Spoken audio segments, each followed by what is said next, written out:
Good morning, friends and family. I hope you're having a splendid quarantine. Just a little update on the greenhouse.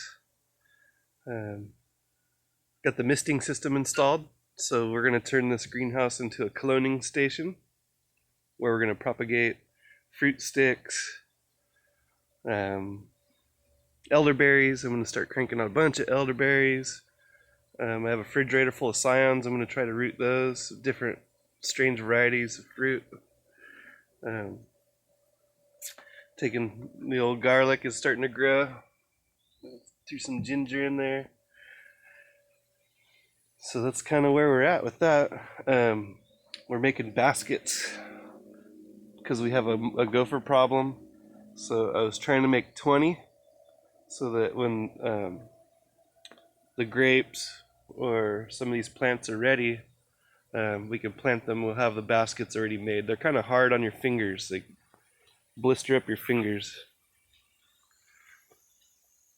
But so far, so good. Little baby artichoke seeds are growing pretty good. Scrap gardening concept is doing well. A double onion over there. We have a tree frog taking up residence in here.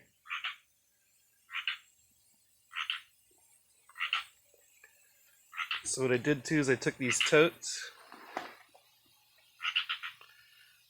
and I drilled holes at every intersection to allow drainage. So these are going to be cloning totes for rooting. So it looks like the mist has gotten onto the camera lens. Let's see here. I can fix that. It'll help a little bit. Sorry about that. So here's my little workstation. I got a little stump chair. I'll sit over here, think about what I'm going to do next, and then do it. Here's a good idea. Dixie cups.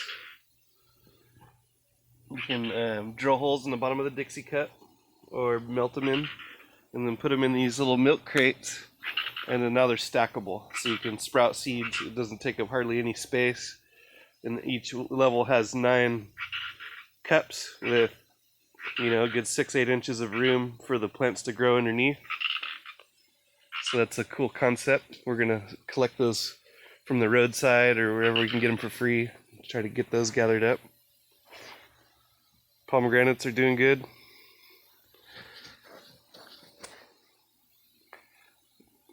So you can see that.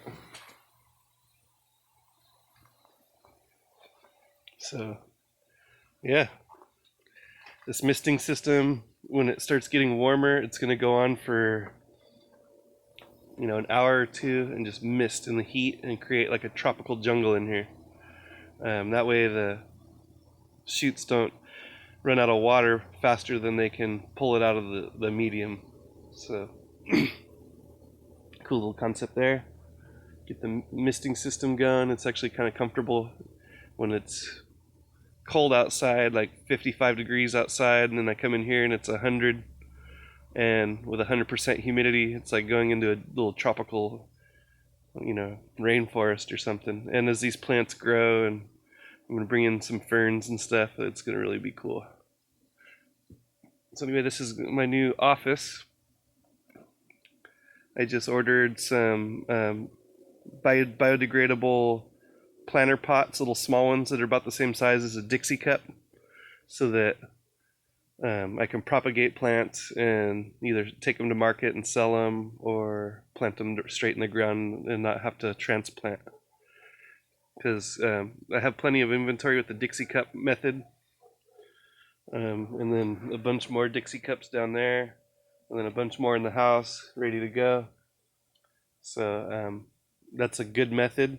It's a real stackable good method, but I don't want to keep having to purchase Dixie cups because they're a little more expensive than the sewn fabric disposable bags that biodegrade in the soil. So for the ones that I'm going to take to the market, those ones are going to be probably in disposable bags. Whether I'm selling elderberry starts out of the back of the truck. I know there's certain laws about citrus fruit. I'm pretty good at propagating lemons and oranges and stuff like that, but California is really big on their lemon industry or citrus industry. and there's little sillets that I guess get transported, so it's kind of a regulated industry. Um, but with things the way they are, it might be better to just get people their vitamin C tree. Anyway, same with grapes. So those grapes there are going to be bare rooted. So I'm going to wash the dirt away from the roots as they grow, and then replant them. Probably trim them down and replant them so that they're individual canes. But to save on space, I'm just putting them all in the same 5 gallon, or I think it's a 5 gallon planter. Um, Same with these. There's going to be for starting shoots, and then bare rooting them, and then transplanting them later. Or I might grow tomatoes in there. We'll see. Just depends on the progress. I got this lemon verbena. This one's going to get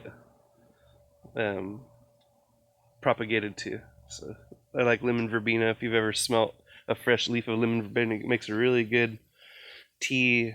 It makes good to infuse into things, and it's just kind of a relaxer, kind of a comfortable plant to have around.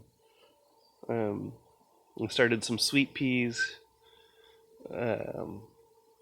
giant red mustard plant, so that really makes a good, pastrami and Reuben kind of leafy green to put in there, even though it's red or purple color, because it tastes like horseradish, and it has a good crispy crunch and a good color, and just a all around good plant. So I scattered a bag of those around the front garden, and we'll go up front later today and check that out, or maybe tomorrow, depending on how much time I have.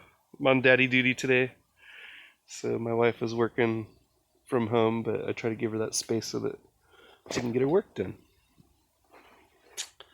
So anyway, here's a little misting garden,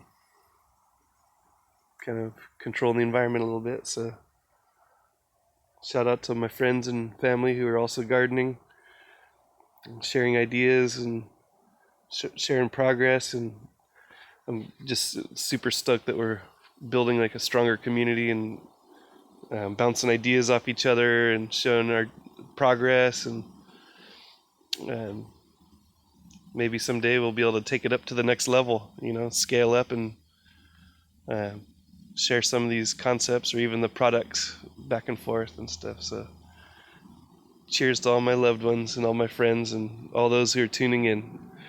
And you guys have a wonderful day today. Even if you're in a small confined area and you don't have somewhere to go, use your brain, your supercomputer, and come up with your game plan, because things are going to be different, but this particular situation where we're in our homes a lot is going to eventually change. And when this changes, I want you to be able to come out of this ready to thrive, and I want you to do the best you can with the situation and maybe come out better than you did going into it. I know that might sound very difficult, but I know it's possible. So thanks for tuning in once again, and I hope you guys have a wonderful day. And keep doing your research. This is a good time to stockpile information and write it in your journal. I'm going to start keeping a very detailed journal of how long it takes to root certain plants, what temperature range, what the weather's like, and kind of create more of a business model for this. So yeah, I'm going to have a garden journal out here. Probably a right in the rain garden journal. All right, I'll talk to y'all later. Bye-bye.